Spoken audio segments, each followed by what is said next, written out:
Welcome to our channel with your vibes. ഇന്ന് ഞങ്ങൾ ഭയങ്കര ഹാപ്പി. ഞങ്ങളുടെ 1 മന്ത് സെലിബ്രേഷനാണ് നടക്കാൻ പോകുന്നത്. ഞങ്ങളുടെ യൂട്യൂബ് ചാനൽ തുടങ്ങിയിട്ട് 1 മന്ത് ആയിരിക്കുകയാണ്. ഇതുവരെ ഞങ്ങളെ സപ്പോർട്ട് ചെയ്ത് എല്ലാവർക്കും ഒരുപാട് നന്ദി അറിയിക്കുന്നു. തുടർന്ന് ഞങ്ങളെ മാക്സിമം സപ്പോർട്ട് ചെയ്യുക. 1 മന്ത് സെലിബ്രേഷൻ്റെ ഭാഗമായിട്ട് ഞങ്ങളൊരു കൊച്ചു കേക്കാണ് ഉണ്ടാക്കാൻ പോകുന്നത്.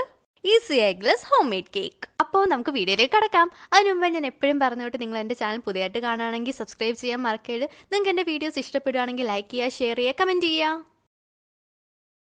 ആദ്യം 1 കപ്പ് മൈദ എടുക്കാം. അതിലേക്ക് 1 teaspoon baking powder, 1/4 teaspoon baking soda ഇട്ട് നല്ലപോലെ ഒന്ന് അരിച്ചെടുക്കാം. കാരണം നമുക്കിതെല്ലാം കൂടി നല്ലപോലെ മിക്സ് ചെയ്തിടണം. അല്ലെങ്കിൽ ഒരിടത്ത് മാത്രം പൊങ്ങി ഒരിടത്ത് താന്ന് അങ്ങനെ ഒരു ഷേപ്പ് ഇല്ലാതെ കിട്ടും. നല്ലപോലെ വേവത്തുമില്ല. അതിനു വേണ്ടിയാണ് നമ്മൾ നല്ലപോലെ മിക്സ് ചെയ്യുന്നത്.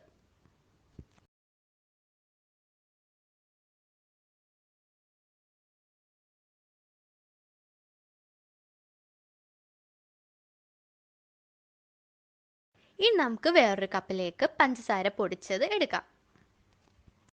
ഇനി അതിലേക്ക് 1 കപ്പ് നല്ല കട്ടപ്പുളിയില്ലാത്ത തൈരും കൂടെ ഒന്ന് ചേർത്ത് കൊടുത്ത് നല്ലപോലെ മിക്സ് ചെയ്തെടുക്കാം.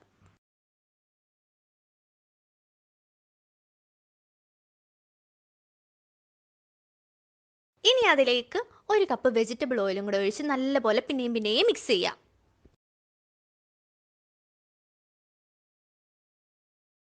അതിലേക്ക് 1 കപ്പ് പാലും കൂടെ ഒഴിച്ച് പിന്നെയും മിക്സ് ചെയ്ത് നല്ലപോലെ ഇളക്കി കൊടുക്കാം.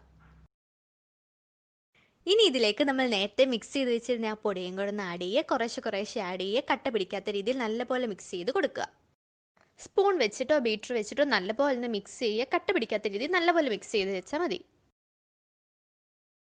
ഇനി നമുക്ക് കേക്ക് ടിന്നിലേക്ക് കുറച്ച് ഓയിലും കൂടെ ഒന്ന് ബ്രഷ് ചെയ്ത് കൊടുക്കാം. അതിലേക്ക് ഞാൻ കുറച്ച് മൈദപ്പൊടിയും കൂടെ വിതറിയിട്ടുണ്ട്. ഓവൻ ഞാനിവിടെ പ്രീ ഹീറ്റ് ചെയ്ത് വെച്ചിട്ടുണ്ട്. കേക്ക് ടിന്നിലേക്ക് കേക്ക് മിക്സ് ഞാൻ മാറ്റി വെച്ചിട്ടുണ്ട്. ഇനി അതിലേക്ക് കുറച്ച് കിസ്മിസൊക്കെ ആഡ് ചെയ്ത് ഒന്ന് ഗാർണിഷ് ചെയ്തെടുക്കാം. ഓട്ടോമാറ്റിക് ഓവനിലാണ് ഞങ്ങൾ ഇന്നിവിടെ കേക്ക് ഉണ്ടാക്കാൻ പോകുന്നത്. അതുകൊണ്ട് എനിക്ക് കറക്റ്റ് ഡിഗ്രി അറിയില്ല. കാരണം ഇതിലെല്ലാം ഓട്ടോമാറ്റിക്കലി സെറ്റ് ചെയ്ത് വെച്ചിരിക്കുന്നതാണ്. ഇതിലേക്ക് ഞാൻ മുന്തിരിങ്ങയാണ് ആഡ് ചെയ്തേക്കുന്നത്. ഒരു ഭംഗിക്ക് വേണ്ടി നിങ്ങൾക്ക് വേണമെങ്കിൽ ടൂട്ടി ഫ്രൂട്ടിയോ അല്ലെങ്കിൽ ചെറിയോ എന്ത് വേണമെങ്കിലും ആഡ് ചെയ്യാം. അപ്പം നമ്മുടെ കേക്ക് ഏകദേശം റെഡി ആയിട്ടുണ്ട്. ഇനി നമുക്ക് തണുത്തതിന് ശേഷം സെർവ് ചെയ്യാം. അങ്ങനെ ഞങ്ങളുടെ കേക്കിലുള്ള ഫസ്റ്റ് അറ്റംപ്റ്റ് വിജയിച്ചിരിക്കുകയാണ്. ഞങ്ങൾക്ക് ഒരുപാട് സന്തോഷമുണ്ട്. ഈ വീഡിയോ നിങ്ങൾക്ക് എല്ലാവർക്കും ഇഷ്ടപ്പെടുന്നു വിചാരിക്കുന്നു. ഇഷ്ടപ്പെട്ടാണെങ്കിൽ ലൈക്ക് ചെയ്യുക, ഷെയർ ചെയ്യുക, സബ്സ്ക്രൈബ് ചെയ്യുക. താങ്ക്